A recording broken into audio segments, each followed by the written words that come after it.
Shikues të radio televizionit Teuta, ju themi mirëmbrëma nga emisioni i Ramazanit. Takohemi së bashku edhe këtë mbrëmje për të vijuar me temën e këtij emisioni. Kemi nderin dhe kënaqësinë që sonte të bashkëbisedojmë me imamin Samir Gjoni. Mirëmbrëma dhe faleminderit që erdhët sonte në emisionin tonë. Mirëmbrëma, faleminderit juve për ftesën. Është kënaqësi që sonte të jemi bashkë, inshallah don Zoti xhaleshanuhu, që këto emisione të jenë një shenjë i mirë për gjithë ato të cilët na ndjekin edhe që na ndëgjojnë. Faleminderit edhe një herë. Na tregoni, e dim që Ramazani konsiderohet muaji i edukimit shpirtëror. Si ndikon ky muaj në formimin e njeriut si besimtar dhe si individ në shoqëri? A'udhu billahi minash shaitanir rajim. Bismillahirrahmanirrahim. Alhamdulillahi rabbil alamin wassalatu wassalamu ala rasulina Muhammadin wa ala alihi wa sahbihi ajma'in. Rabbi shrah li sadri wa yassir li amri wahlul 'uqdatan min lisani yafqahu qawli. Në atë parë gjithmonë falënderimet janë për Allahun xhaleshanuhu, i cili na ka bën këtë mënyrë që të jemi për atyre që mblidhemi e kujtojmë Zotin xhaleshanuhu dhe përmendim pejgamberin sallallahu alaihi wasallam. Andaj do të thotë edhe selamet janë për vullën e pejgamberisë Muhammed Mustafa sallallahu alaihi wasallam, për familjen e tij të sinqertë e Hlibeti, mbi shokët e sahabët dhe me gjithë njerëzit e cilët me përkushtim sinqeritet e kanë pasuar dhe pasojnë rrugën e tij deri në ditën kur dalin para Zotit. Atëherë gjithmonë kur e cekim agjërimin e Ramazanit, patjetër që na kujtohet ajeti ku Allahu xhaleshanuhu thotë se idhu bila bismillah, ya ayyuhalladhina amanu kutiba alaykumus siyamu kama kutiba alal ladhina min qablikum la'allakum tattaqun. O ju që keni besuar, agjërimi ju është bërë obligim, njësoj do thotë si është bërë popujve të cilët ishin më herë, në mënyrë që të bëheni të devotshëm. Në farë format njeriu është i lajmëruar nga Allahu xhaleshanuhu që rruga e tij drejt devotshmërisë është përmes agjërimit. Përmes çdo adhurimi tjetër, por ne po flasim për agjërimin, po flasim do thotë për një adhurim, për një ibadet që më të vërtet e afron tek Allahu xhaleshanuhu. Dhe Allahu xhaleshanuhu po na thotë la'allakum tattaqun, në mënyrë që të bëheni të devotshëm. Si të bëheni të devotshëm? Duke adhuruar Zotin përmes agjërimit, duke qenë do të thonë sinqert në agjërimin tuaj. Padyshim që njeriu kur e ndan mendin që të jetë çdo gjë për hir të Zotit xhaleshanuhu, do të ndikoj, do të thotë tek personaliteti i tij, tek karakteri i tij, tek ndërtimi i tij si njeri, apo do të thotë si karakter në raport do të thotë me njerëzit e tjerë.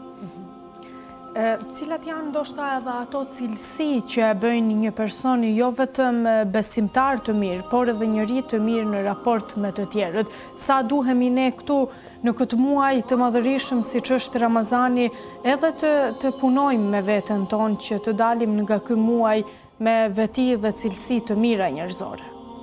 Padyshim çdo besimtar i sinqert, i mirëfillt ndaj Zotit xhaleshanuhu është një njeri i cili ka cilësi të mira në raport do të thotë edhe me njerëzit tjerë, përveç në raport me Allahun xhaleshanuhu. Sepse duhet ta dimë një gjë që nëse duam ta kuptojmë se sa jemi dashur tek Zoti xhaleshanuhu apo sa kemi arrit gradën tek Zoti xhaleshanuhu, le të sjellim kokën tonë përreth asaj çka shohim na. Do thotë ta shohim se sa jena në të ngritur tek njerëzit tjerë, apo sa po jena në të vlerësuar tek njerëzit tjerë, në raport do thotë me sjelljet tona, me punën tonë do thotë që e bëjmë çdo ditë. Nëse na do thotë të shohim që me të vërtet gëzojmë një respekt tek njerëzit, jemi prej atyre që nuk ofendojmë dikën. Do thotë nuk e kena raportin ton primar që të mundohen a dikën ta ulim apo ta ofendojmë apo ta nënçmojmë, nëse kështu njihena do thotë tek njerëzit, padyshim do të thotë që do të njihna edhe tek Zoti xhaleshanuhu. Pejgamberi sallallahu alaihi wasallam thotë që besimtari i mirë është ai që njerëzit e tjerë janë të ruajtur thotë nga dora e tij edhe nga gjuha e tij. Kjo është cilësia e besimtarit. Cilësi tjetër është, do të thotë, kur thotë pejgamberi sallallahu alaihi wasallam, më i miri thotë për ju është ai i cili është më i miri me familjen e tij. E unë thotë pejgamberi sallallahu alaihi wasallam, jam më i miri me familjen time. Do thotë raporti i parë cilësisë se besimtari fillon tek familja e tij. Do thotë ashtu siç ka filluar do thotë edhe tek pejgamberi sallallahu alaihi wasallam. Kur i erdh shpallja shkoi do thotë tek familja e vet, do thotë filloi islamin tek familja e vet. Do thotë çdo gjë fillon tek familja e vet. Prandaj edhe pejgamberi sallallahu alaihi wasallam thot ruani thot veten edhe familjen tuaj nga zjarri. Tjetra është do të thotë cilësi që e ndjek besimtarin, që duhet me ndjek, është mbulimi i tmetave të njëri tjetrit. Do të thotë mos me e pas na që patjetër kur e shohim një tmet tek dikush t'ia shfaqim atij. Pse? Sepse pejgamberi sallallahu alaihi wasallam thot në këtë mënyrë ai i cili ja mbulon një tmet vllaut të tij, Allahu ja mbulon ditën e gjykimit. Do të thotë ja mbulon në kohën që më shumë ka më dashur. Çka mundra me cek tjetër është, do të thotë masi që jena edhe në muajin Ramazanit falja njëri tjetrit. Cilësi që ndoshta dikush mundet me e pas, por ndoshta nga ana fetare ende nuk është i udhëzuar. Dikush e ka cilësinë e mirë. Fal, por edhe kjo është për besimit. Do të thotë përveç adhurimeve që i kena, cilësi e besimit është kur një person fal. Ja fal dikujt një fjalë të cilën ja ka thënë. Sa e rëndësishme dhe sa rëndësi ka adhurimi, siç është namazi, agjërimi, sadakaja të reflektohet edhe në sjelljen tonë të përditshme? Padyshim do të thotë që çdo vepër që njeriu e bën, duhet me reflektu patjetër në veten e vet. Pastaj do të thotë me reflektu edhe tek të tjerët, sepse çdo këshillë e cila del nga zemra buron me fjalë të mira dhe me një sinqert, padyshim që do të reflektojë tek të tjerët. Padyshim çdo adhurim që na e bëjmë është fshirje e gjunaheve tona, riparim i mendjes tonë dhe i zemrës tonë. Allahu xhaleshanu thot me të vërtetë thot namazi largon nga të shëmtuarat edhe nga të këqijat. Çka të largon do thot mundohet që namazi me t'jek ty për rrugëve cilat ke qenë para se t'ishe i udhëzuar tek Zoti xhaleshanu. Po ashtu do thot edhe agjërimi e ka të njëjtën vlerë, e ka të njëjtën rang apo të njëjtin nivel që Allah kur njeriu do thot e ndan mendjen e vet, mundohet që vetëm për hir të Zotit xhaleshanu, kjo ka më reflektuar do thot edhe mbas muajit Ramazanit. Do thot ndoshta lufta më e madhe është mas Ramazanit. Pse? Sepse njeriu do thot në muajin Ramazanit është shumë më i dobishëm për veten e vet edhe për njerëzit e tjerë. Është e ka kriju Allahu në këtë formë. Do thot e ka realizuar muajin Ramazanit në këtë formë që njeriu më bë më shumë, do thot gjatë këtij muaji sa gjatë muajve të tjerë. Bile më kujtohet një thënie kur e pyeten Mulla Jakub Asipin dhe i thonë si ta kuptojmë thot që shejtanët thot janë të mbyllur thot gjatë muajit të Ramazanit. Tha shumë thjesht. Tha kur ta mendosh tha që një person është në gjendje me i fal 33 rekate të taravis me jacis bashku të muajin Ramazanit, e ndoshta jashtë Ramazanit nuk e fal asnjë rekat, duhet ta kuptosh se çfarë mëshiret ka ky muaj. Edhe është fakt, do thot ndoshta na i bën disa ibadete shumë më kollaj në muajin e Ramazanit, patjetër që është mirë dhe ka vlerë të madhe, po mesazhi edhe do thot esenca e këtij muaji është do thot që mas këtij muaji me fillu atë jetën tonë besimtare në atë aspekt. Siç e përmend do thotë sadakan padyshim ka vlerë të madhe. Mirë po do thotë si rrjedhojë e kësaj do thotë gjitha lidhen së bashkut. Çdo adhurim njeriu mundohet me ndryshu, mundohet me e bë më të mirë, nëse ndoshta për një kohë nuk reflekton tek ai personi duhet me pyet veten e vet ku është gabimi. Do thot patjetër duhet më kthy tek vetja vet, me rregullu jetën e vet, qëllimin e vet, pse është duke adhuruar Zotin, cila është esenca që unë adhuroj Allahun në këtë formë edhe në forma të ndryshme. Si mund ta shfrytëzojmë Ramazanin në mënyrën më të mirë, ndoshta për të përmirësuar veten, sidomos në aspektin e durimit, faljes dhe kontrollit të emocioneve? Allahu xhaleshanu thot Inna Allahe ma'as sabirin. Me të vërtetë Allahu është me durimtarët, e cila ka një kuptim shumë më të gjanë kur njeriu do të thotë është bërë një padrejti, ka bërë durim edhe në shumë forma tjera, por në këtë rast do të thotë me agjerimin, që padyshim është durim në vetveten e vet. Sepse edhe pejgamberi sallallahu alaihi wasallam e tregon dhe thotë që kur një person t'i ofendoj ose t'ju provokoj, t'i thuaj unë jam agjerues. Edhe do të thotë është formula më e mirë e një agjeruesit ti drejtohet me një personit dhe ti thotë që unë jam agjerues, unë agjeroj, unë nuk agjeroj për syrin e njerëzve, as nuk agjeroj do të thotë që të dobësohem apo diçka e tillë, agjeroj për Allahun xhaleshanu. Është e njëjtë si kur erdhi ai personi tek pejgamberi islam e ofendoi, pejgamberi islam i tha ashtu është. e livdoj, dytën herë, i tha pejgamberi selam, ashtu është. Prap do thotë në dyja rastit tha e ke me drejt. Tha sahabët, shokët e u çuditën dhe e pyesin ja Resulullah, thotë kur të ofendoj i dhe drejt. Kur livdoj i dhe drejt. Tha cila është esenca e kësaj, çka është qëllimi i kësaj? Tha unë jam pasqyrë e njerëzve. Tha kur të më ofendojnë e ofendon veten e vet. Kur më livdon e livdon veten e vet. Andaj edhe durimi e ka të njëjtën rang, të njëjtën peshë. Kur dikush do të thotë mundohet që na nxjerr nga vetja jo, ne të kthehemi tek ajo që ne jemi agjerues për hir të Zotit xhaleshanehu, por kjo vazhdon edhe më gjatë se kaq. Besimtari duhet të jetë në nivelin e tillë saqë do të thotë çdo herë dhe tri në atë oazën që i takon. Padyshim na jena ato që ngutna, ndoshta ndonjëherë thom ndonjë fjalë që nuk na takon, por vendi për pendim, për më kthyt e Zotit është shumë i madh, është mëshirë shumë e madhe. Cili është ndoshta edhe roli i familjes dhe shoqërisë në edukimin e një besimtari më të mirë?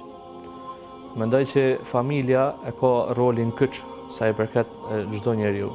Pse? Sepse gjithë vim prej diku, gjithë e kena një burim.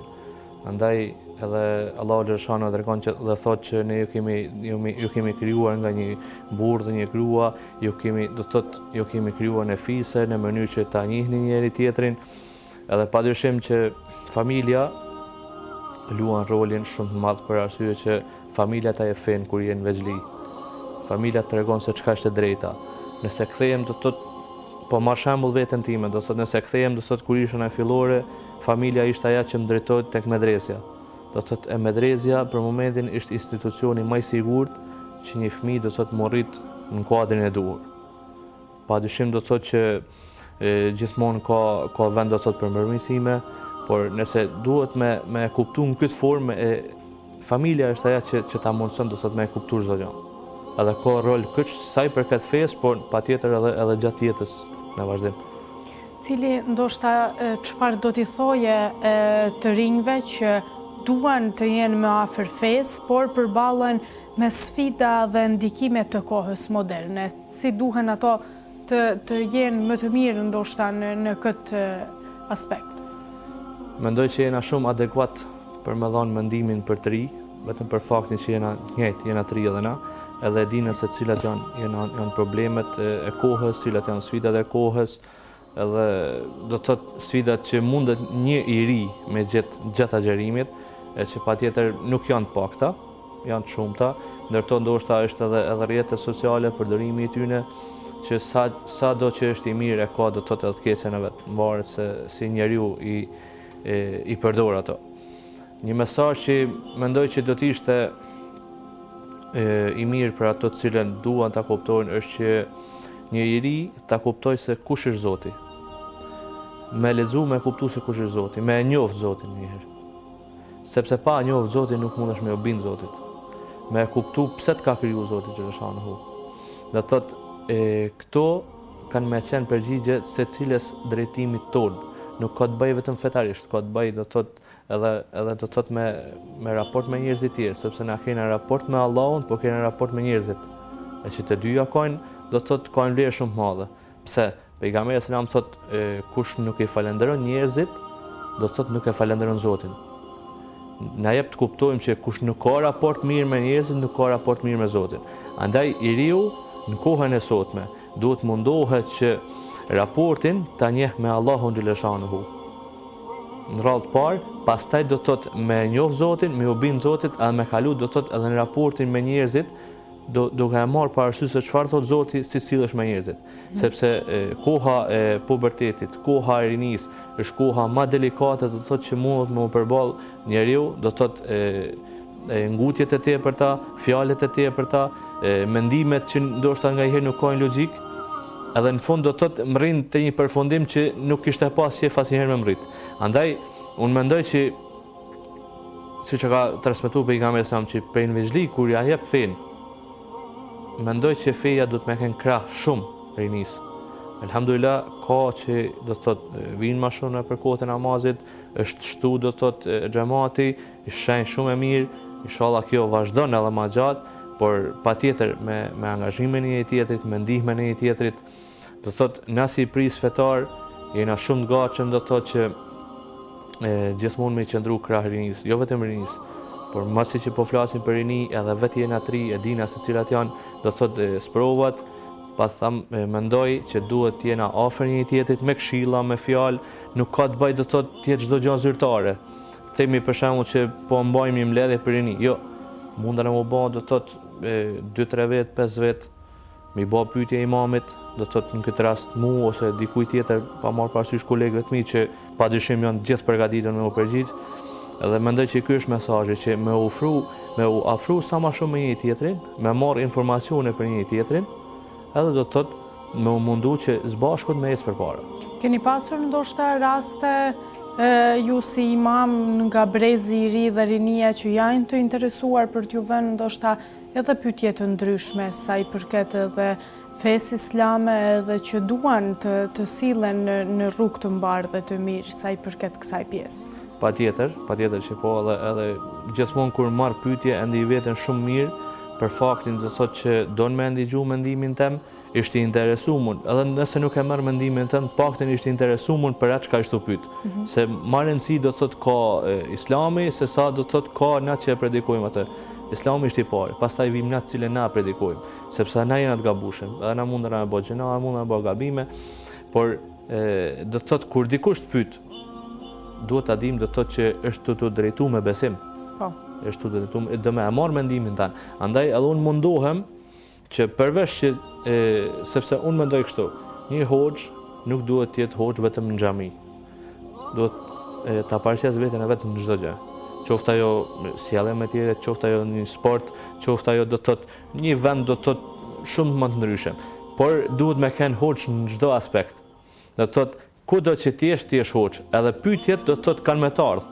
Prej asaj shoqërie që rrin do të thotë kemë pas pyetjet të atij nivelit, për një shoqërie tjetër kemë pas pyetjet të nivelit tjetër, e që padyshim ato të ngrisin ty edhe do të thotë e teston edhe veten tënde, ku gjendesh do të thotë me informacionet tuaja rreth fesë. Çfarë do t'i thonit të gjithë atyre që janë duke na ndjekur në këtë muaj të shenjtë të Ramazanit? Mesazhi im është që shpresoj që çdo dua edhe lutje tyne të jetë e pranuar tek Zoti xhaleshanehu.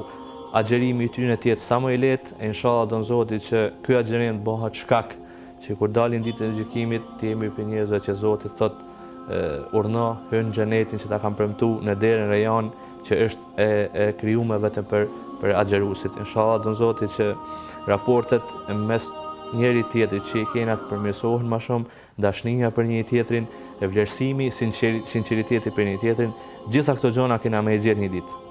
Thjesht me qenë sinqert me një tjetrin, edhe padyshim që Zoti asnjëherë nuk ka më na humbë atë.